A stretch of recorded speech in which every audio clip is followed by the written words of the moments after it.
Is it some devil that crawls inside of you?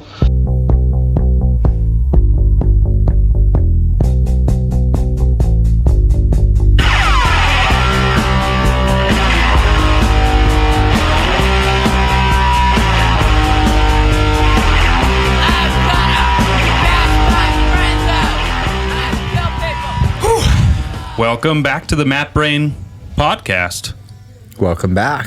Welcome back. How cool is this? Dude, it's so cool. I'm really stoked to be here with you. My name's Dallas Bronson. I'm joined by one of my favorite people in the world, jiu-jitsu instructor Jason Elliott. Yeah, buddy. Say hello to the people. Hello, people. What's up? Hello. What's up? All jiu-jitsu MMA fans and practitioners and curiosity-driven downloaders. Thank you for listening. This is this is probably like our third or fourth one we've done. Yeah, I think it's gonna be our third. Third? Our Okay. third. I thought we did a third one. I think we did two. Did two? Maybe we did three. I don't know. They were I was a lot of looking- fun. Yeah, they were fun. And I love that this is like a great space to do a podcast. This is perfect I wish I space. had this space now considering Well, my situation. If you ever need it, it's yours. If you I ever need appreciate it's it. yours. Yeah, just let me know and we'll clear it. That's amazing. But I think we had three. I think this would be the third one. I was looking on my way home from Pastor Robles the other day, and I was just Say trying to Robles. refresh my memory. Pastor Robles. And I could only find the two. I found them both on YouTube, and then I found the one on Okay, so Amazon it Audible. must have just been the two then. Can we turn that down a little? Yeah, for sure. Let's do that. It's just more distracting than it is. Yeah. Is there a I gotta go volume get the remote. All right, I'll sit here and entertain people. Okay. So don't even worry about it. This suicidal tendencies? I think it is. I don't know. There's someone listening right now. Like, you don't know, punk idiot. Yes, you can't bring me down. What is this not suicidal tendencies? Can you guys hear this?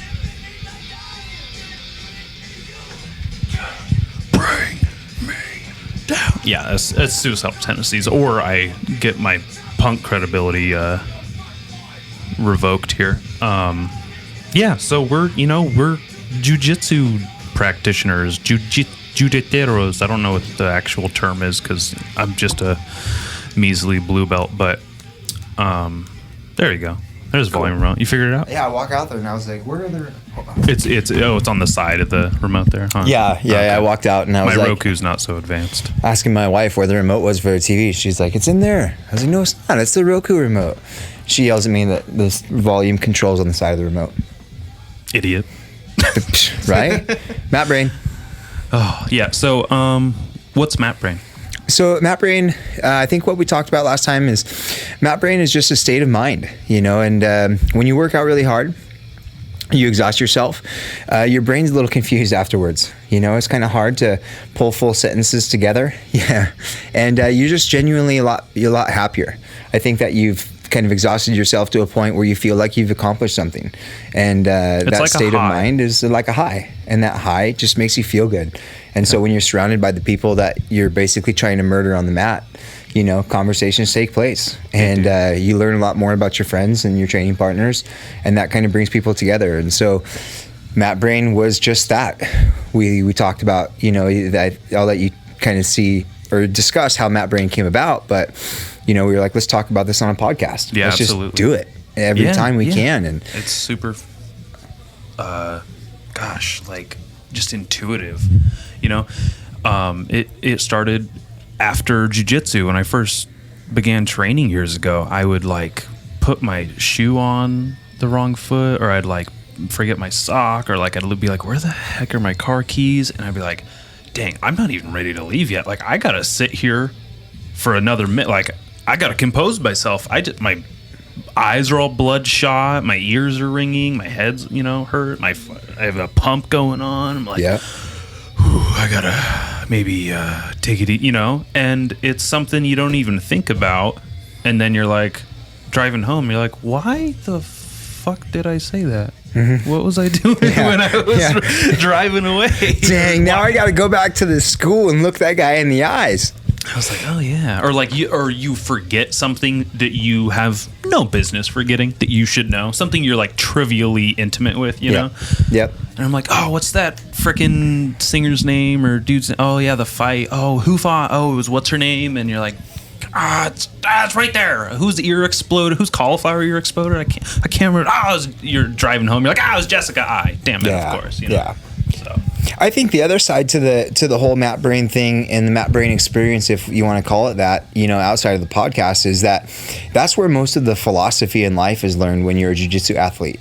A lot of times schools and professors will give a message at the end of a class, and one of the messages that I've relayed is something I picked up, and it wasn't something I came up with, but it made a lot of sense when I heard it, is that you'll learn more philosophy on these blue mats than you'll learn at any Ivy League college. Mm-hmm. And that makes so much sense. And so when you look at like real applicable day to day, obviously like there's no Voltaire on the wall or something, but it's a go ahead. Absolutely, I didn't mean to cut you off there. It's exactly that. It's you have a business professional, you have a doctor, you have a lawyer, you have a college graduate, you have a young professional who's just walking into an Ivy League school or just graduated high school, and all these different people come together and join themselves on the mat, and they're training together. And so even police officers step on the mat with us. And so when you can take these individuals and put them in the same room on the same mat, and they're working together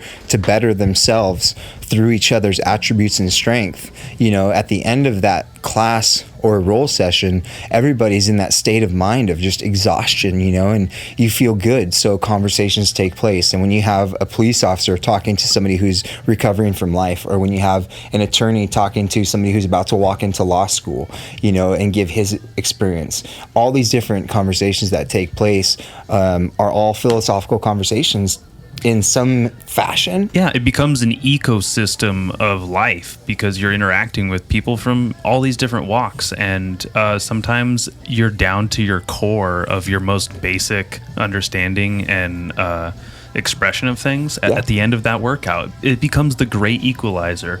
Yep. That cop is no longer a cop who's this pillar of society. He's a sweaty mess just like I am. Yep, he's a human just like us. Yeah, he's a human just like us. Which, by the way, we are in full support of our law enforcement. 1,000%. We stand behind our guys in blue every day of the week. No questions asked. We love our police officers. We love our law enforcement. We love how they protect and serve our community. I stand behind them every day. Amen. Yes, sir. I sounded like I should have said amen at the end of that prayer. It was really good. Amen. Yeah, no, we really do. We have a lot of amazing officers surrounding us, and participating in our classes and our program and in our community itself, and doing this, opened my mind up to like cops are people. They're not just fuck you, pig. It's not fuck the police. Everything, and it. I think that's one of the really cool things about the connections you can make is like. It makes you take a good hard look at society, your role in it, and other people's roles, and what to, just how to interact with it. Yeah. How to. Yeah. People don't have enough information themselves to make these kind of decisions and split second opinions on people. And it's kind of a shitty thing when you think about the reality of that, is that the media puts all these messages out there for everybody, and people's attention span is so short, right? And so you give somebody a message, and the chances of them going and researching that message for themselves is very slim to none. So they're going to take that off of face value. I do it all the time. Right? I do it all the time, where I just like snap judgment, read a headline, some clickbait, and go. Exactly. I guess that's what I believe now. Yeah, and so that's been pretty damaging to our law enforcement and to our officers. And I think that people need to really understand the full story. And so I say this: there's an incident that took place a little while ago with Orlando Sanchez and Sean Strickland. Oh, I don't know, did you see that video? I didn't really see the video. I saw it and I was just like, oh, okay, no big deal, because Sean Strickland's gonna go fight for real in a cage anyways. I'm not bothered by it. Yeah. I don't really know the story. So, what do you do? So it's a 1 minute and 45 second video clip, right? That was posted out there in social media. And so what that 1 minute and 45 second video clip doesn't show is what took place before and what took place after. So it's completely out of context when you watch the 1 minute and 45 second video, and all you see is you see Orlando or Sean Strickland going for an underhook, a shallow underhook, and Orlando kind of pops it. You know, he just swings his arm through and knocks it inside. You know, and that hyperextends the elbow a little bit. You know, and Sean wasn't ready for it, wasn't expecting it, and I don't think it was done aggressively to be like, I'm gonna snap your arm. It was just kind of like, hey, you go with a shallow underhook, I'm gonna show you that you're shallow. Gonna you know, and make you realize sometime. it. Yeah, I'll definitely break it down for you. And Sean Strickland kind of got sensitive to that and thought it was a personal thing or just a little aggressive and thought it was a dick move. And in the moment, you know, being a fighter, he turned around and did a spinning back fist and tried to kick him in the face and then tried to follow up with a push kick. Did a spinning back fist? Yeah. Orlando was ready for it. I mean, he brought his hand up and deflected it, so it didn't connect. Yeah. It looks like it connected, but it didn't. Yeah. You know, and I then thought he just smacked him. I really didn't know what was going on in that video. and maybe he was like a spinning back slap. I don't know. It looked like a spinning back fist. But again, Okay. it's a video. You're watching on a like little 3.5-inch screen on your phone. Yeah. So it's completely out of context, and everyone's kind of like, "Oh, it was a dick move. It was this. It was that." Well, what led up to that? Yeah. Before that video, you know, and so like that's in a nutshell. A lot of what's happening is that people are taking the headline and they're making a split-second decision, Yeah, like- and they're basing it off of that headline. And so when you break it down and you put that officer or that person, let's take the officers out of the picture here, and let's just take two people and put them on the mat together. You know, if you hear a headline about this individual and you make the judgment on that individual before you have the chance to step on a mat with him and meet him as a person, you've set the table for him. Right? And so we need to stop making these split-second decisions and stop reading the headlines and actually get to the facts. You know, I think that with people, we shouldn't take that 1 minute, 45-second video and, you know, start throwing our hands up. We need to just really understand that we don't understand everything about that situation. Yeah. Speaking of Sean Strickland, he broke, I think, a record for most strikes in a middleweight fight against Uriah Hall last Saturday. I was rooting for Uriah Hall. Big Uriah Hall fan. I love that guy. Yeah. Just, you know, he's just been around the block, and ever since I've been an MMA fan, he's been fighting. So I love a good familiar face. But also, there's a lot of humility in someone like Sean Strickland, who like works construction or some shit. Like just kicking ass and really fighting, just totally turned his career around. He's on like a multiple fight win streak right now, and I gotta say, dude, like I'm kind of a fan now. Dude's really getting me stoked. That's cool. That's good for him. You know, I didn't even really know the name. I stopped watching UFC a long time ago, you know, and every so often I'll pop in and watch a fight or something like that if a buddy of mine's streaming it at the house, but I don't really, you know, pay for it, and I don't even have cable at the house, so I don't have like ESPN 1 Plus. I stream the shit out of that. I steal every fight, guys. At least the pay-per-views. So if you need a link, hit me up. For sure, man. You got it. I'm gonna text you from now on. But I saw the headlines for it. You know, again, here we go. The headlines. I saw the headlines. Uriah Hall and Sean Strickland. Yeah. And, you know, Uriah Hall was not the underdog in that fight, It was a great fight. It went 5 rounds. And at one point, it looks like Sean Strickland knocks Uriah Hall out on his feet, takes him down, and then it looks like it wakes him up and this is like the second or third round. They still go another like 10 minutes after that. It was great. I was tripping out because like, yeah, I don't know. It was one of the better fights I've seen in a while. And I have a affinity for middleweight fights, the 185-pound division, because.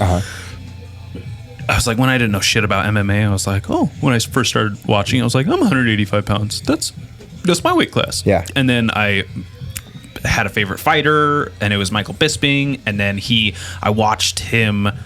I remember I went to Floriano's in Lompoc. I got a beer and some like chips and salsa because it's all I could afford. I was like working part-time at Walgreens and, you know, didn't have a car. So I walked there, and I watched fucking Michael Bisping knock out Luke Rockhold for the middleweight title, and it was just like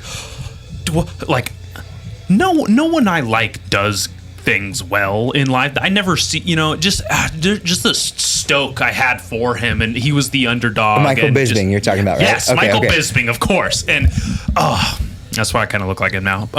Totally, I see it.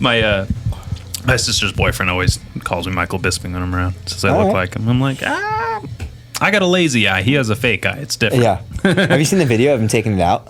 Yeah, of course. Yeah, so I used to listen to that podcast. It was the Believe You Me podcast with him and Louis J. Gomez. Okay. I love shouting things out, so just bear with me. Cool. Yeah. I mean, it gives me knowledge. Gives me good knowledge. Oh yeah, absolutely. It's a good MMA comedy duo. Right on.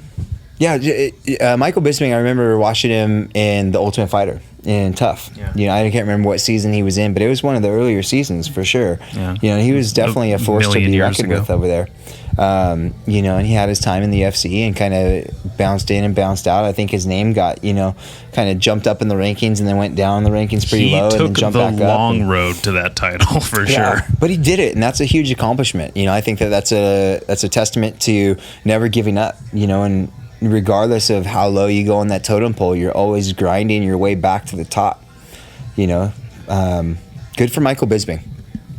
Good for him. I love that guy. And now him and Luke Rockhold are like pals now. They dropped that, animosity.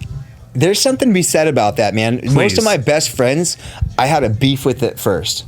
And the beef wasn't even like, this guy did something wrong to me. This was like, I looked at this person and was like, I don't like that guy. Something about him I just want to punch him in the face. Some people have punchable faces. No, I'm kidding. I don't want everyone to punch him in the face. That happened with me. Same thing. Jason was like, I don't know about this fathead fuck.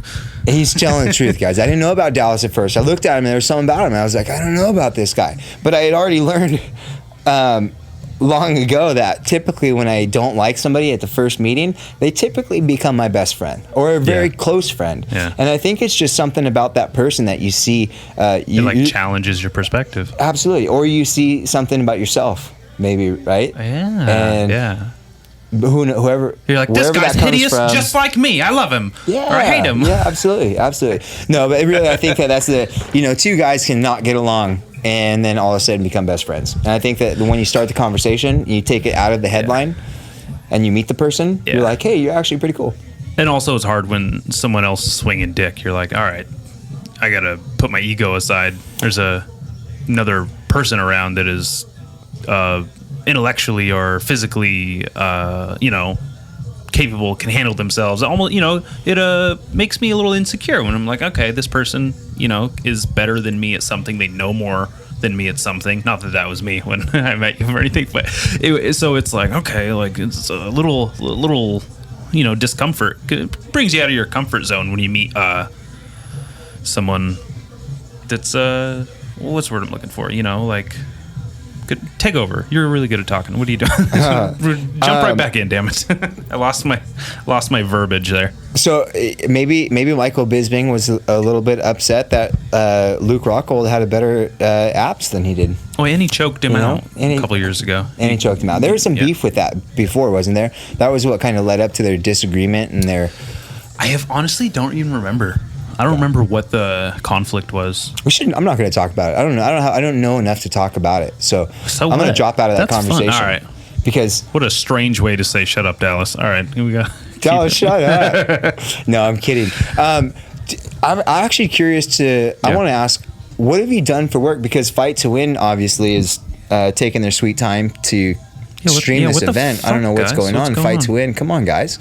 I want to watch my boy, Gabriel Arjaz. Is it live now and upcoming? Click that. Maybe it's already on and we're missing it like a couple of fucking amateurs. How funny would that be? I've done it. It's happened.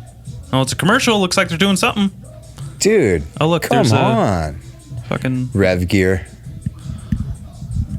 Go Rev Gear. That's a nice backpack. I remember when I first started training and I was like, oh my God. Like, so when I first started skateboarding when I was a kid, it was so exciting to have like every brand of everything, and I remember, I just put every kind of sticker of every skate brand ever on everything, and now I have it. And it was kind of like a similar thing when it's like, oh man, like I get like it's already playing. It's already playing. You guys, I don't think we talked about this, but Dallas and I decided that we would do a podcast today on the Fight to Win day, and we'd just do the podcast while the Fight to Win was streaming, and we could sit here and watch it and talk about it. So you're going to have to put up with our, amateur commentary over here.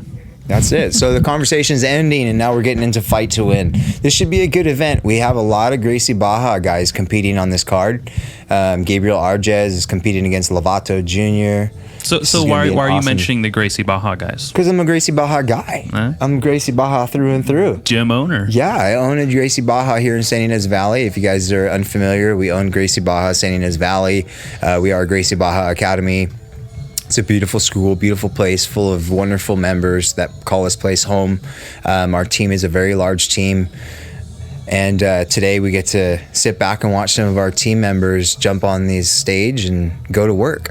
We got Gabriel Arjaz competing tonight against Lovato Jr. Gabriel Arjaz just opened up his school to Ventura, Gracie Baja Ventura. Really? Yeah. Damn, I was I didn't just know there that. yesterday. What the fuck? It was amazing. I got That's to train badass. with one of my coaches that I brought down there.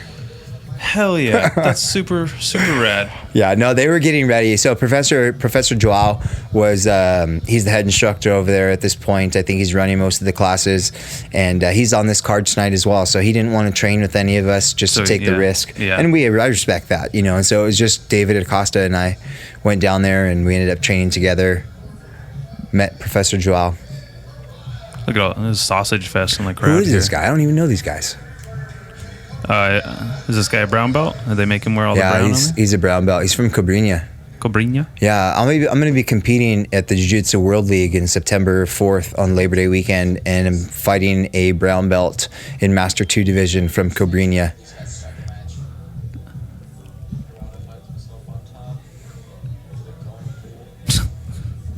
Jeez. All right. So he's got a nice little open guard, trying to go through on that playing knee cut with it. slice. Yeah. Yep. But he's getting trapped here with he's Folding those feet over and trying to stack those feet to the floor. Yeah, Turner's getting control over those ankles there. So I guess Turner's on the bottom. Turner, we can call him Turner the turntable. He looks like a turntable. Turner is on top. Turner's on top? Oh, Yeah, that's right. the Red red on there. That's right. My bad, guys. There's so much that goes into these 2-on-1. events, you know, and just the matches itself. A super match is there's a lot that goes into that preparation. I had an argument with somebody one time that a super fight is almost more intensive than a tournament when you're competing against 4 or 5 matches, because in that super fight, it's all or nothing. You only get one shot. It's just one training session. Really? Got a couple ankles locked up here. It's like a play almost a 50-50. It's going in on that straight leg lock. Yeah. Rios doing a good, Turner's doing a good job. Yeah, he's going to have to keep that knee underneath.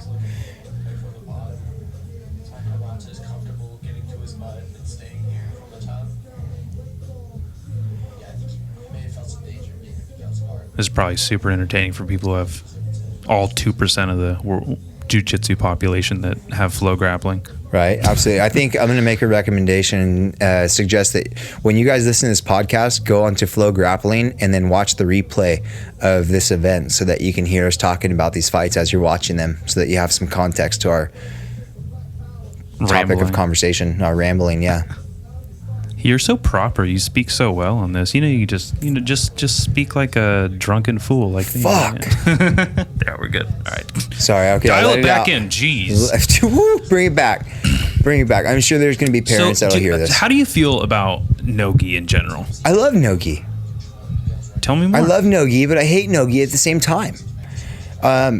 No-gi hurts my body. No-gi hurts so much more. Yeah, it hurts, man. Such a trip.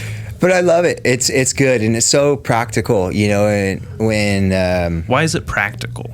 Well, I mean, everyone's got this argument, you know, like, oh, well, out on the street, if I have to use jiu-jitsu, they're not going to be wearing a gi. I'm like, yeah, but they're wearing a t-shirt. You can still do a lot of the chokes and a lot of things we're teaching you with the t-shirts, you know. But at the same time, also, if you find yourself in a conflict outside of the gym and someone's trying to fight you, your first option should be running away and avoiding the altercation regardless. Right. I think when you're a jiu-jitsu athlete, you train jiu-jitsu, you don't fight because you end up talking through situations. People just, you hold yourself to a higher standard of professionalism, you know, and you stop being such a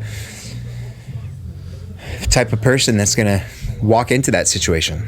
Mm-hmm. You know, I think that the easiest thing to do is not walk into that situation. As soon as I began training, like I could feel it more and more, that desire for conflict and altercations just slip away. Mm-hmm. You know, and I've found myself in less and less compromising situations, like out at the bar, or, you know, at a party or doing dumb things with my friends. You know, where it's just like I've almost next to never had to really use any self-defense since training jiu-jitsu, and now I'm so thankful I have it, because not only has it taught me the comfort and like the just walking around, the physical security that knowing I can defend myself in the ones I love. But it also taught me the discipline to stay away from that. Yeah. Yeah, you just understand situations better. You can read things a little bit more clear. Yeah. But I'll tell you right now, if anyone that trains jiu-jitsu, there's a part deep down inside, and some not so deep as others, that just can't wait to fuck someone up that's messing with them or their family. Oh, there's a bit of that confidence where you're like, make my day. There's the point of no return for sure. Right? There's things that people can do that push that red button, and when they push that red button, it's on. And that's typically when it comes to defending your family, defending your children. Those are two things in my world that you just don't come near. You just don't mess with those two things. Oh yeah, when it comes to family, children like that, there's a hair trigger there. So watch it. Dude, this guy's back is going to be out by the time he's 35 years old. I know. I can't believe he's so open guard heavy. I mean, to be fair, he's staving off these attacks from Turner, rather. So a lot of success as far as defensive. And then he keeps getting a grab on one of these ankles here, and he's almost getting it. But it looks like Turner's kind of getting wise to his leg lock attempts, and he just keeps doing this real, like, what is it called, eagle guard? He's spread eagle, almost yoga. I like that. I like the name of that. If that's not called eagle guard, it is now. Oh yeah, it looks like spread eagle guard. But if you're doing that to me, I'm gonna lay the arch of my foot on your balls. I'm gonna put that knee down to your chest there. Oh, going for a spinning arm. So he's gonna try and capitalize on that. He's got to get that bottom knee through.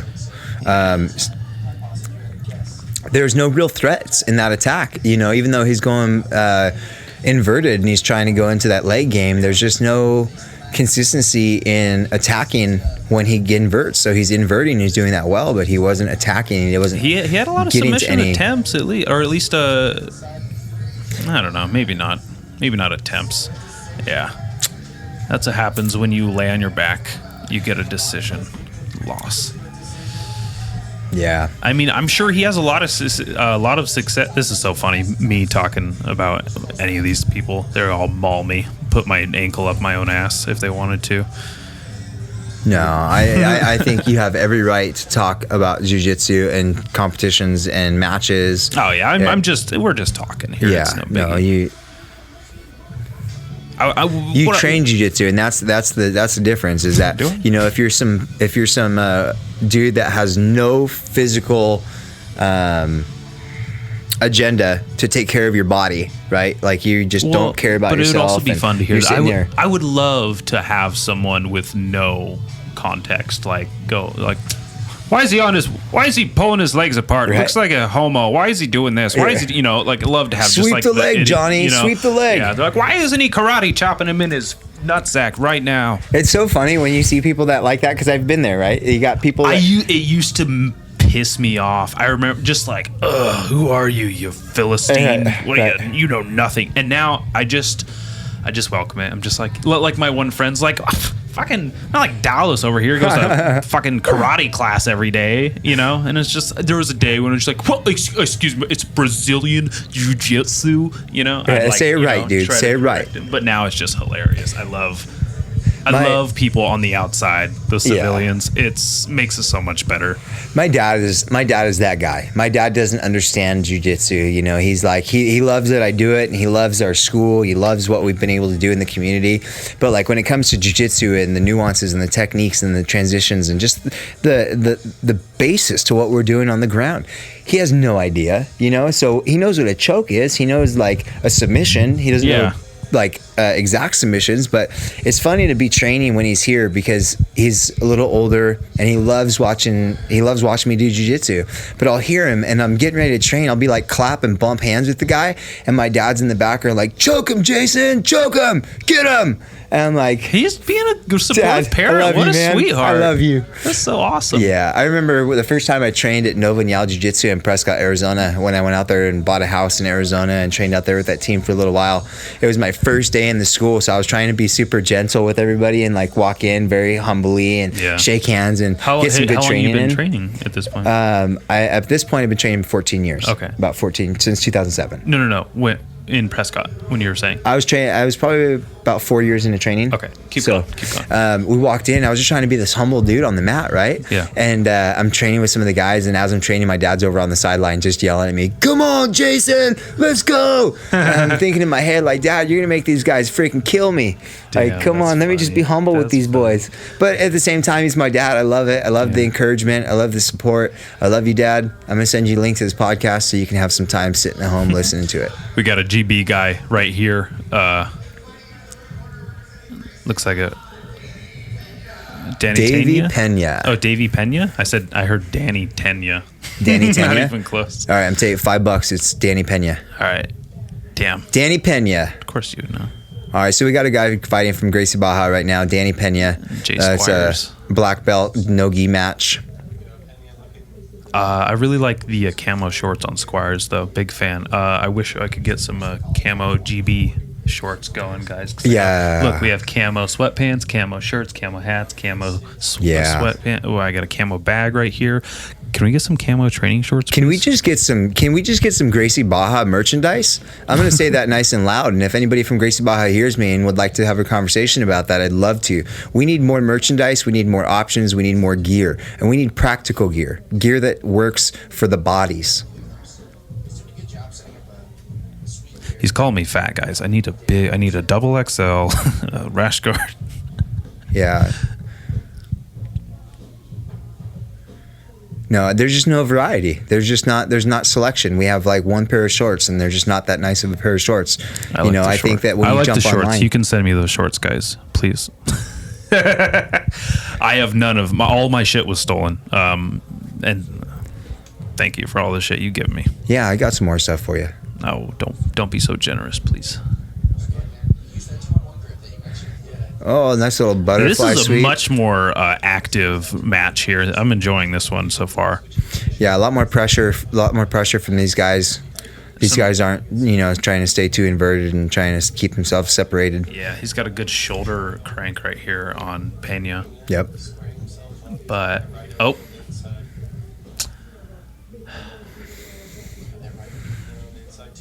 if you're Pena from here, what are you trying to do? I obviously not just like game plan. What would be your go-to? So my goal, I'm a huge Toriando passer. I love Toriando passes. So if you're showing me an open guard situation, I'm definitely going in on Toriando. But also with this position, that was a good sweep. Yeah, he's getting swept left and right with that same butterfly sweep. At that point, I would have been on a body lock. I would have tried to been like Nicky Rodriguez, more or less body lock on the lower half of the body, and then step over with your knees over that butterfly guard. Now he's doing a good job at walking those hands up to get those elbows above the shoulder line. Squires looks to be the more athletic individual as it is. He has some tree trunk thighs. Yeah, absolutely. Just from like a superficial standpoint. Absolutely.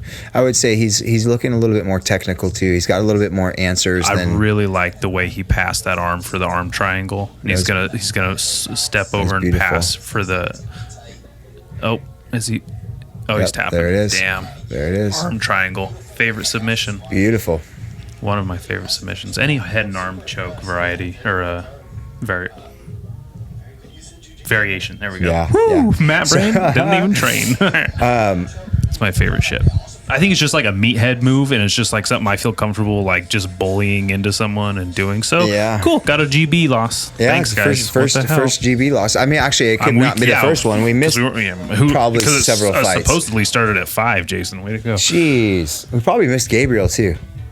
It's funny. It's the head and arm choke is what we've been working this week, and when I went down to Ventura yesterday to Gracie Baja Ventura and trained with Professor Joao, that was what he choked me out with. Really? Yeah, it was so funny. We was teaching a head and arm choke from side control, and you're cross face control, and then you're feeding the far side lapel over to your cross face arm underneath the back of the head, and then you're pulling that in tight, right? Essentially, yeah. And so once you have that position established, you're going to take your head and you're going to lock it to the floor and then get your head and arm triangle. So you're chopping that arm up with your ear, And then at that point, you're crossing your knee over the belly line and you're transitioning with your windshield wipers to the other side of the body. From there, you're sinking in and then you're sliding up and locking in your head and arm triangle. But he wanted to show me a variation after he taught the class. Yeah. And I was like, all right, cool, this is awesome. And he's sitting there showing it to me. He's showing it to me from half guard. And I can hear him talking with like full on clarity as he's demonstrating the technique. And I'm sitting there like, dang, this is tight. This is rad. I love this. And all of a sudden I hear his voice going from clarity to like, and then his voice starts coming back to like actual words. And I realized that my left foot was shaking vigorously back and forth. And then it was like, oh, dude, he just choked me out completely unconscious. Damn. And so when his pressure got released, when he was done demonstrating the choke, he was talking still and he had no idea I was unconscious. And so I just played it off. I was like, yeah. And he was like, it was pretty sweet, right? I was like, yeah, that was awesome, man. I can't wait to show that to the team. You had pissed yourself. I didn't even remember what happened. I was like, geez, I wish I could have had my buddy record that or something. Ooh, we got a gi match coming up. GB right there. I know that white gi. Yeah, buddy. I'm now a member of the white gi cult. I would never wear a white gi before, but I got one now, and honestly, it looks good with the blue belt. I like the contrast. I like collecting people's blood on my gi. Dude, that's one of the annoying things, dude. There's so many different like little specs. I'm like, this kid's I have 7 different. I have a cesspool. I have a vampire's tasting kit right here. You know. Yeah. No, actually, I don't enjoy getting people's blood on my gi. Don't lie. Don't be a pussy. I just like getting a little bit of. I like when we thrash on people, get a little bit of blood on there. Time and place for sure. For sure. Thrashing's good.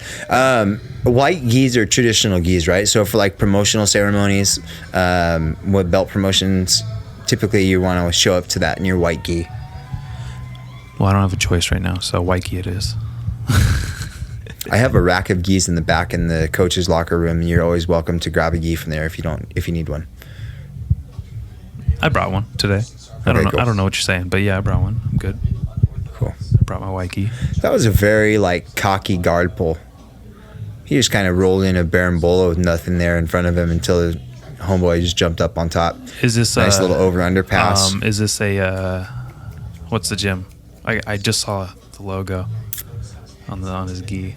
It looks like an Alliance. Yeah. That's the one. Yeah, the eagle. Yep. The little hawk, birdie, whatever it is. Yep. Yeah, not a fan of guard pulling. The only time fucking guard pullers. Although I will say I love pulling guard against wrestlers. It just shuts down their steam a little bit. Yeah. Like I'll pull guard with Jake. I'll take Jake to the back. I'll take Jake to the mat. They'll take him like down. I mean, I'm at least going to try because Jake's going to hear this, so I don't want to say I'll just take him down the mat, but I'm going to try.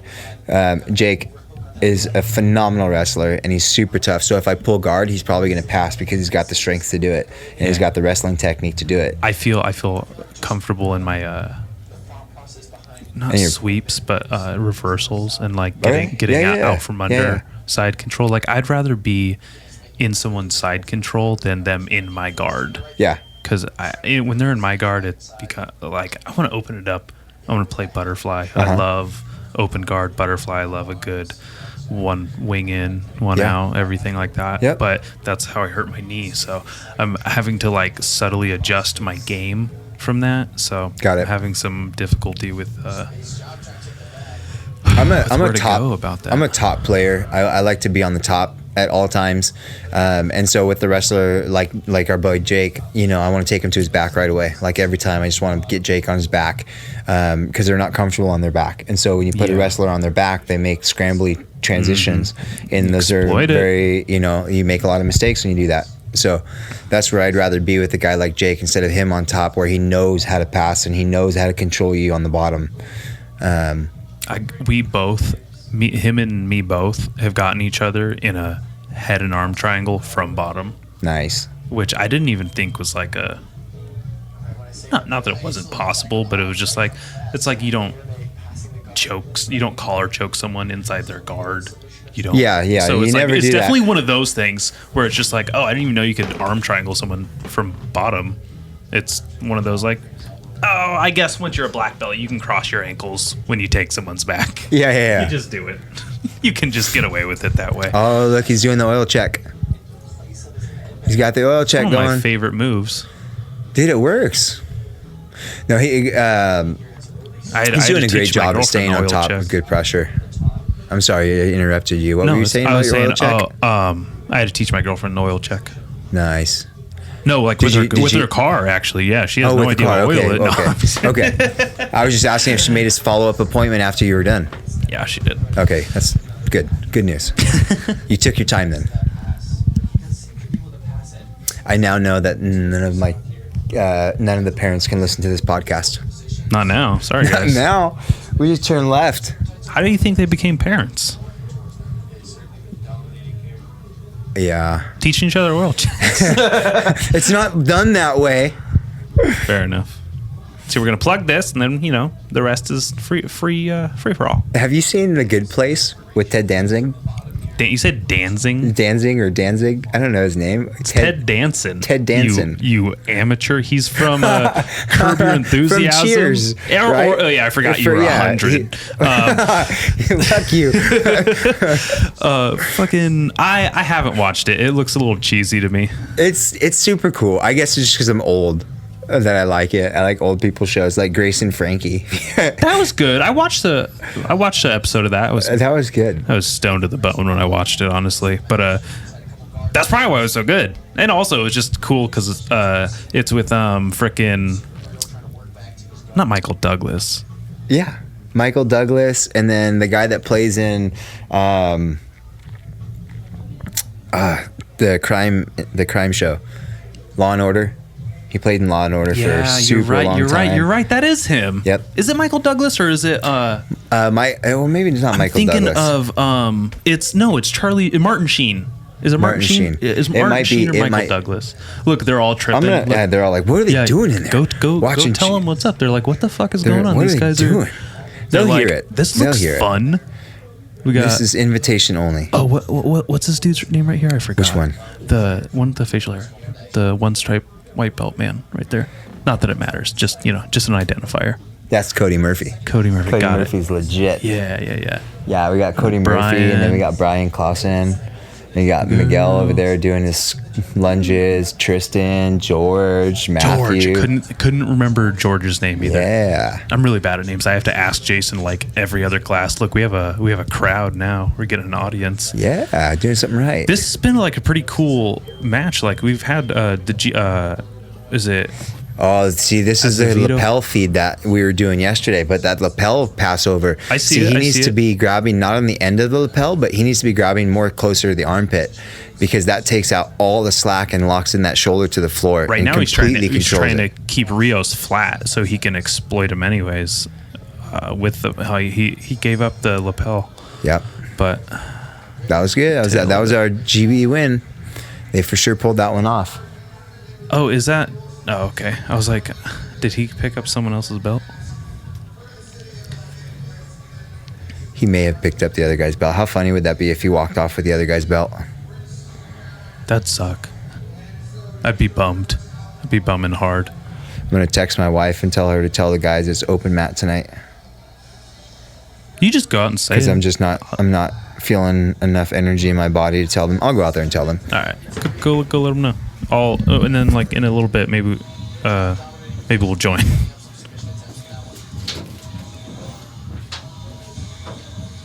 Hey, look at that! We got a GB Gracie Baja, a winner for the fucking first viewing of ours. Our GB guy won as a veto. Okay, good. My wife I just walked out there and I told all the guys, open mat tonight. And they're like, all right, cool. And then my wife walks up, she's looking at this cute little innocent smile on her face. They're all mad at me. And I was like, yeah, why? She goes, I made them do walking lunges. You're such a badass, babe. I love you. Walking lunges. Thank God I'm not there right now. Well, we're starting our women's only program here, not next week, but the following week. I'm waiting that's for going to be farmers super only. Cool. Farmers only. Farmers only. Dude, we'd probably have a huge class if we did that in the Valley. Probably. Farmers only jiu-jitsu? Yeah, they all dress the way I'm dressed right now. Dude. Fucking A. Yeah, we're starting that, and Kat's gonna be leading that class, so it's gonna be awesome. Women's only? Yeah. Yep. Oh, come on, dude. The ref is breakdancing? Damn. I mean, obviously the ref's probably a jiu-jitsu player himself, but Dang, Gio still. Martinez and Richie Martinez are a little jelly right now. Yeah. What do you think about that Mikey Musumeci and Gio Martinez beef? Is it Musumeci? Musumeci. I think so. Is it Musumeci? Musumeci? Yeah, I thought Mikey was. I'd say I didn't care for Mikey's perspective on it. That's all I remember. As I was listening, and I was just like, yeah. I think Mikey should a little sensitive. I think Mikey should have waited a little bit because he had too much mat brain in the moment. That's exactly what I was thinking. I was like, this dude's fucking like, duh. That's like, how are you interviewing someone right now? He's like sweating, and I don't know. But at the same time, like I can back up Mikey on that one a little bit because I think that there's a lot to being a black belt, and it's not just about your ability on the mat as an athlete. You know, it's about how you hold yourself outside of the mat. And I think the biggest takeaway from that was that these guys right now, as we're watching this jiu-jitsu matches, these guys are setting the table for the next generation, and they're setting the example for the next generation. And so this is jiu-jitsu. It's a very high level of discipline and respect to each other, right? It's not UFC. If you want to go out and fight and bang and you want to call this a fight, go do a fight.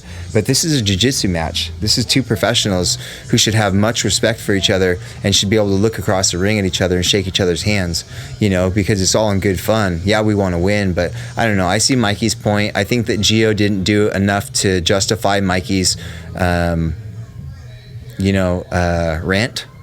Yeah, but at the same time, more, and then also just to be devil's advocate here, sometimes you just got to have the badasses or the rough around the edges type people, because there's people that are like that, like me, like growing up, like I was, a guard puller here, 10th planet guard pulling, of course. But look, he's already got a hold of a leg here. He's got a inverted butterfly hook, and he's got the fucking. He's gotten a toe hold. Yeah, he's gonna rip that toe hold from the bottom. But like I was a prick when I was a kid, so I liked when there was like a jerk guy. Oh, he's got a heel hook over here. Dude, did you see that Kainan Duarte versus Mateus Denise? No, I didn't. Oh my gosh, but Kainan's on a roll, dude. I love that guy. I like anyone who does Osterine. I want to see Kainan Duarte fight Gordon Ryan again, like right now, at this point in their career. Oh, man, that would be fucking exciting. Kainan Duarte, dude, he's on another level right now, and he's very. I think he's going places. I love learning how to pronounce all these guys' names every time I talk to you. Or I teach you how they're actually pronounced. Yeah, I just say stuff. I don't know if it makes sense, and I just go with it. Sometimes I just let the vowels come out. You guys do a good job at letting me say things that don't make sense. Rubber guard going. I'm jealous of anyone who can do the rubber guard right now because my MCL is thrashed. Dude, you got to have hip dexterity for rubber guard. It's a lot in the hip. Well, I got childbirthing hips, so I think I could do it. I got these big, wide mama fucker rubbers. You ever wear spats when you roll? Yeah, I do. Why? What's the? Well, so like, it offers you better gripping with your legs and stuff, like to clamp onto things, so you don't have all the sweat slipping around everywhere. It does offer you a little bit more gripping. It also keeps you a little bit safer from mat burning and stuff like that. Yeah. So if you walk into a new school that's got brand new tatami mats or something like that, there's always a chance you're going to get some mat burn on your knees or something.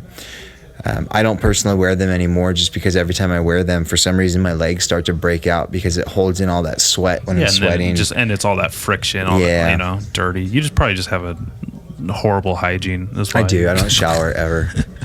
Haven't cut my toenails for like 5 years. Whew. Got some eagle talons. Talk about eagle guard. Yeah. People don't. Hey, it keeps me out of heel hooks and toe holds. There it is.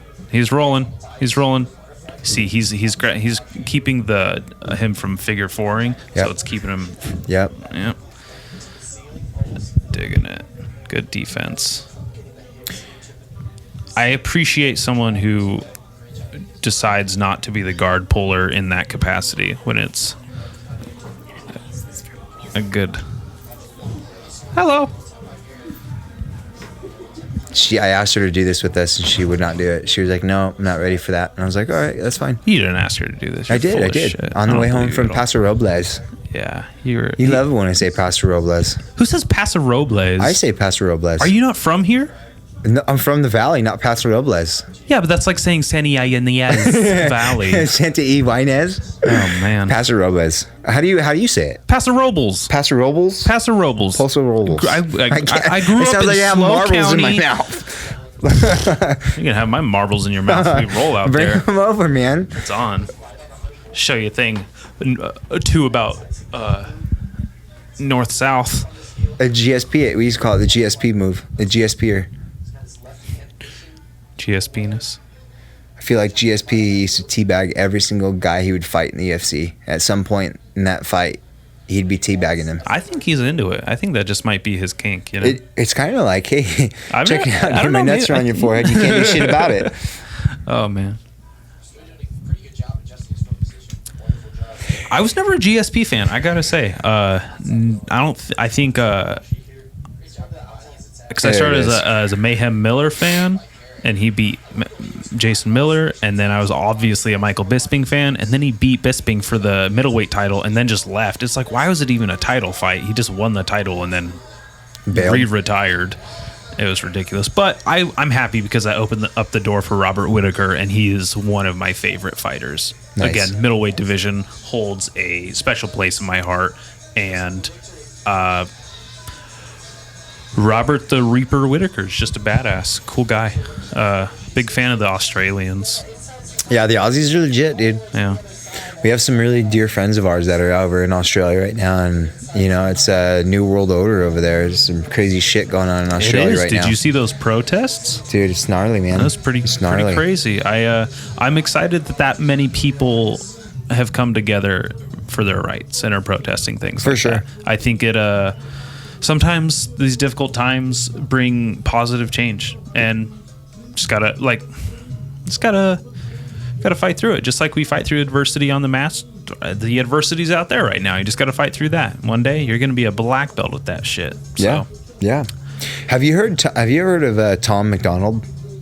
Yeah, the rapper. Yeah, the rapper. I Yeah. think he's from Canada. He's from Canadian. Canada. He's a cool guy. I like some of it. I'm not a big rap guy, so I don't listen to him like often, but I've heard his music. I like that guy. Yeah, I've heard his music. I'm not Good a big points. fan of rapper either, but I think that I heard I a like some song. old rap. I heard his newest songs, which are called like Fake Woke and Snowflakes. Mm-hmm. Yeah, stuff like that. And I think that there's a lot of legitimacy and validation in those songs. He's really cornered that, and I think it was probably a lot of people wanted someone to kind of be like, hey, Speak can up. someone speak up about this kind of bullshit, Yeah. So And he did, but then I was like, well, this guy's pretty rad, in order to speak up like that and, do what he's doing. I want to know a little bit more about him. And so I started researching him, and obviously I started with his song profile and started looking at all his songs and stuff and what he's written. And, at first when the pandemic came about, he was kind of like pro-pandemic, just kind of like all of us, shut the world down, let's see what's going on. And but I think his mind shifted, and he woke up, and saw a lot of people that didn't. But that's not where we want to go on the podcast. I don't want to talk about that. Yeah, just beat that dead horse, why don't you? Out. We just shot it dead. Woo! Now we're here back at I'd love to go fight to win. shooting so bad right now. Let's do it. I don't have a place to go shooting. We can make that happen. We can talk to some people and get some guys to All right, let's do it. put it all together. That girl walking right there, standing up, she's a referee. Yeah. She reffed at Jiu-Jitsu World League for Miguel's match, and I asked her a question, and I thought she was gonna fuck me up. She looks pretty hot from here. No, she's like Gabby Garcia. Okay. Yeah, It's dark right there. I don't know. legit though. I mean, you look at her and you're like, this girl would wreck somebody for sure. I think it might be Gabby Garcia's little sister. She was very nice. already. I take that back. I asked her a question about a match, and she gave me exactly what I needed to know. Very helpful. Dude, very sweet. I love this guy already. Is he a GB? It looks No, like he's not a GB. No, it's not. You're right. Not that that's. I'm Why not do you love this guy? Tell me why you love this guy. Because he rolled up in a hoodie and like a frickin' jug of water. He's just like a rad dude. Like I like his. I like that he's a heavier set guy. Like he just looks like an underdog. Yeah. In my opinion, I have felt like an underdog in my life often. The guy that's competing right now is also a ref at Jiu-Jitsu World League. I've had an encounter with that guy as well. The Blue Gi. Gi. Yeah. Yeah. He looks like a dick. He's pretty cool. He's a good ref. I'm honestly, most people in jiu-jitsu. Oh, he's checkmate. Nice. Yeah. Most people in jiu-jitsu look a little intimidating. You get someone smacking the back of your head enough, and you're like, that you're slapping me now. We're not grappling. I like that. Yeah, a guy in the blue is gonna take him down. Oh, he's pulled guard. Pulled guard. Take the words right back out of my mouth. But look, he's got that sleeve control. He has a switch to pistol grip. He keeps switching back and forth in the sleeve there. He really wants that sleeve. I think he's looking for the triangle. He's trying to pull that in for the triangle. That guy is controlling well, though, with that right hand on top. He's not letting go of that bottom leg. He's going to go inverted and try and go berimbolo. Watch. No, never mind. If he lays it. See, he's going right back to the guard. He's trapping this arm. He's looking for the triangle. Might be his specialty. And maybe against someone this size, it's probably a little easier, a little more fun to get a tight one. It's a real dominant move. Someone that big getting a triangle on them. Yep. See, there it is. Yep. He's going for it. Yeah. He switched it right up. Yep. Oh, look. Nailed that, Dallas. He just tapped. I think he just tapped. No, he's grabbing. Okay, he's grabbing the back of his lapel jacket there. Wow. Grabbing the inside of his knee there. Still hasn't tapped. Still there. He's hanging in there. There it is. There it is. Pulled the head down, and there it was. Nice. Dude, you called that out like nothing, dude. Yeah, I'm a big fan of not just predict. I feel like I'm good at that. Like, I love watching fights, like UFC. Like, I watch so much, I go, okay, he's trying to lure someone in for the right or right hand or something like that. I think honestly, you noticed the placement of it, and you called it. You saw the grips he had. You saw the setup he was going for, and the position of his open guard, and it just you saw what was going down. I mean, I'm just saying, the only time I keep a grip and then switch to another grip just to keep the same sleeve, like, I mean business with that one. Yeah. He went from pistol to C-clamp. Like, he kept going back and forth to keep that sleeve. He knew he had it. For sure. So, I was talking to Professor Joao yesterday when I was there, and I was asking him how we can get on a card and fight to win. Yeah. So he invited me back next week to step in and talk to Professor Gabriel and see if we could make that happen. So I'm hoping that here in the near future I can get on a card, one of these fight to win cards, and get some. Damn, these people are fucking these grappling dummies up. Right. Can we just be done with this shit, though, man? Can we just, like, stop promoting the independent grappling and the dummy and all this stuff and the home mats? I mean, we're all better off when we're together at the gym. Triangle white belts like that. Oh, shit. You're gonna order a grappling dummy. You're gonna stuff it. You're gonna spend all this money on it. You're gonna use it for 2 days and realize it doesn't fight back, and you're gonna get bored and start dreaming about jiu-jitsu again. Yeah, the battery's about to die on this. I gotta change them. Okay, just tell me when to end it or stop it. I don't know who's coming in next. Why don't we just talk till the batteries die? Let's do it, and then it'll just drop off. Yeah, that's fine with me. Cool. Just letting everyone know it might just stop abruptly. We still love you guys. Absolutely. Thank you for enjoying the episode 3 of Map Brain Podcast. It's still going. Cool. Yeah. We're going to try and come up with some really cool content, you guys. Map Brain is not going to be just where we show up after a roll session and talk about nothing. You know, we want to make sure that there's some fun things for you guys to listen to, whether you're at work or whether you're out at home cleaning up in the backyard, doing some gardening. However you want to listen to it, we want to make sure it's fun to listen. So we'll get some good people in here you can have conversations or listen to conversations with. Just have a good time. Hell yeah. This has been a great conversation. It's so therapeutic to have these with someone. Yeah. Especially you get to talk about like a real specific topic. Absolutely. So my old sensei came by the school the other day, and years and years ago when I was a child, I started doing martial arts in judo, and it was at a kung fu studio in Santa Ynez. Now I got you saying it. You got me saying it in Santa Ynez.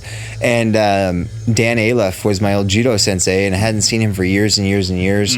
And one day he walks in the door, and I didn't even know it was him. He was wearing his mask, and I walk up to him and shake his hand and introduce myself. I was like, hey, I'm Coach Jason. What can I help you with? You just hear one of these kids, your students? I think it was during a juniors or teens class. Yeah. And he goes, no, I just was in the area. I wanted to come by and stop by and check out this place. I was walking through the plaza, and I saw Gracie Baja. I was like, cool. What's your name? And he says, my name's Dan. And it kind of like something clicked in my head, and I was like, Dan what? He goes, Dan Aleph. No way. And he pulled his mask off, and I saw it, and it was almost like instant tears. Because I looked at him, and I was like, I mean, I don't know if I ever told you this, but this place almost really exists because of the seeds he planted in my heart when I was a kid. You know, I always knew I wanted to get back to martial arts and provide it back to this community. And so when he walked through the door, I tried to reach out to him and find him before we opened so I can get him here for our opening day and kind of thank him at that time. You know, but it didn't work out. And so when he came in, we had like 15 juniors and teens lined up on the mat. And so as soon as I figured out who he was and stuff, I turned to the juniors and I was like, hey, you guys, I'd like to introduce you to somebody really special. Turn and face Professor or Sensei Dan, give him a good bow. And, you know, he's almost crying. He's like, you're going to make me cry. Oh, that's so he's a black belt under Renzo Gracie out of in the East Coast. And he's moving back here to the Valley. Cool. And so he's going to be like, hopefully, I can talk him into being our resident John Danaher. That'd be amazing. He still trains. He's still active. He's still great. I'd love to have him in. He said he'd be happy to come in and stop really in. Cool. So, yeah. Fuck yeah. Yeah, if I had my phone in here, I would show you a picture of him, which I'll just do after we leave this room. Oh, there goes the ref getting it dude, again. These refs are getting it, dude. It's awesome. What the hell? He's so excited. Hand me some of that candy over there. Yeah. I'm loving this. Gummy clusters. I had a couple of those in the bedroom when I was a kid. So Dallas is currently eating these things called Nerd Gummy... Clusters. Nerd Gummy Clusters. They're little gummy... It looks like a clown picked his nose and flicked it into a room of confetti or something. Yeah, and it's amazing. It tastes great. If you haven't ever had them, go to the store and get them. Dude, this chick is buff. Damn. I hope she gets me caught in a mounted triangle. You know what? She's fighting. I think she's fighting. She's a blue belt, I believe. Those are her calves? What the fuck? I think she's a blue belt, and she's fighting Kendall Rusing's sister. Oh, really? Yeah. Little Rusing. Kendall Rusing's hot, too. There's Gabby Garcia right there. I disagree with you. All right. I think my wife is hot. Oh, yeah. I only have eyes for my wife. Like you said, I'm old. I think you hear it in your voice. I'm mature. I know what I have. I know what I have in life, and that's everything to me. I'm a 26-year-old unmarried man, so when I see someone attractive, I go, "Whoa!" Look, there's bro. Gabby Garcia, Dallas. I already said that. Right? You missed me. I know. I heard it. I heard it. I just want to say it again. Oh man. Yeah, I can see her in the dark. Look, quite literally, she's that big. There's little Rusing. And I'll stop commenting on the attractiveness of these athletes. Professor They Nicole should be respected as the athletes they are, not just what's that word when you trivialize someone because of their appearance? I don't know. I'm not good with words. Not subjected to that kind of talk. That's like locker room talk. That's not what this is about. Do you remember Professor Nicole? Of course I do. She got her black belt from Tom Rusing, which is Kendall's father. Oh, so wow. she's pretty close with Kendall and Tom and Kendall's sister and mom and all those people. But damn, dude, jiu-jitsu's so like crazy, like the connections and everything. Wow, look, a blue rash guard. I had one of those once upon a time before some son of a bitch stole it out of my car. I hope they find him. I hope he, you know what? I hope he wears that Gracie Baja rash guard to an auto school or something like that. That's what I hope. I hope he walks in and thinks he's a badass Gracie blue belt. School. Yeah. Sorry. Even better.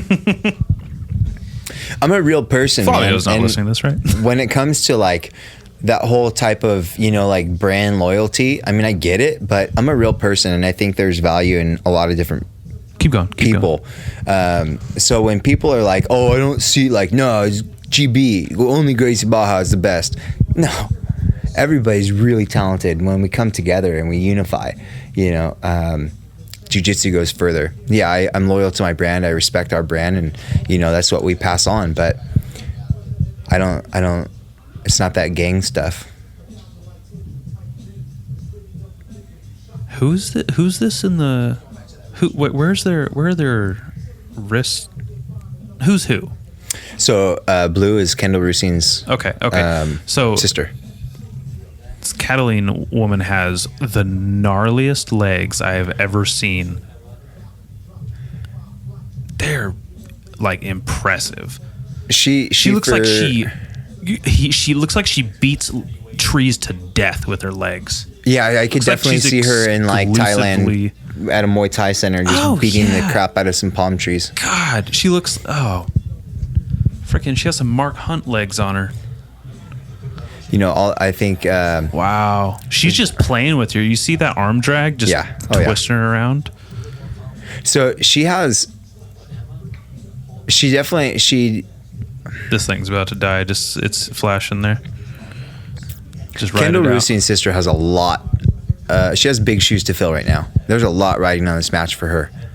I think that stepping out here and doing what she's doing, and having to walk in behind the legacy that her sister has put out there, all the more exciting to witness it. How cool! I'm glad. Yeah, but it could be like the Nikki Ryan and Gordon Ryan deal. Those two siblings are just phenomenal athletes. These two could be the next female versions of Nikki Ryan and Gordon Ryan. What a trip! That's so cool to have sisters competing like that. You think she's on? You think she's doing testosterone? Girl on top. You know what? I don't know. I'm 100% in on that. I definitely think she's doing actually a low dose of TRT. In some manner, she's definitely putting it in. Good for her. I'd put some in my shin bone right now if I could. There's nothing wrong with my shin bone. I just You got to put it somewhere. I'm pro anabolics. I think if you ain't cheating, you ain't trying. It's not cheating unless it's illegal, and in jiu-jitsu at these professional levels, it's not tested for. And so as long as we don't test for it, it's not they're illegal. going to do it. Hell yeah. And it's really truly an intelligence test. It's not like WADA's showing up on your doorstep or anything. Just don't be on it when they weigh you in and piss. Yeah.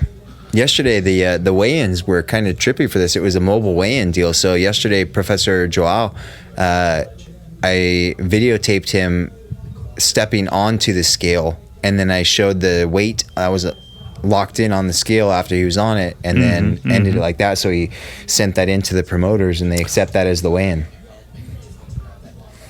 Nice. Fun, I like huh? that. I'm into that because I'm not looking forward to competing in my weight. Everyone What are my you right now? size. 205? Fuck, I wish. Probably 210. 210? That's not that bad. But in the gi, it's like it puts me up to the Puts you up to Miguel's bracket. super heavyweight. Yeah. Fuck. No, it puts you at heavyweight. Oh, okay. Yeah. Okay. It's you're a in the heavyweight gi there. might be super heavyweight though, because 219, 220 is the cutoff. Yeah, okay. So Yeah, you'd be going at some big boys. yeah, it's But the good gonna news be is a that lot they of fall fun. hard I'm gonna make You're them way fall more hard. I'm gonna athletic. take them with me. on your feet than those guys will be. I just find some other like bodybuilders out there. No, she's for sure doing some TRT or something. Oh yeah, look at that. Look, Yeah. a standing ankle lock. Oh, Yeah. these are so good, so good. Ooh. Wow, it's getting exciting now. 10 seconds to go. Wow, I can't believe. Honestly, Nope. good for her for hanging in there this whole match for someone who's had such a. Oh, and she's with that's Gabby Garcia's girl. That's why. That's.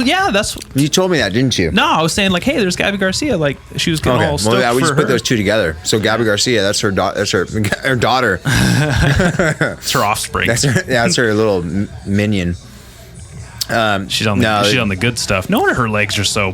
Rusin lost that match. Amazing. That's not Rusin's match to take. But Blue still, flags she win. just hung in there with her. Yep. Wow, that's really cool. That was good. Why don't we wrap this up before this thing dies? Keep it Right nice on. and organic. Yeah. Dude, thank you so much.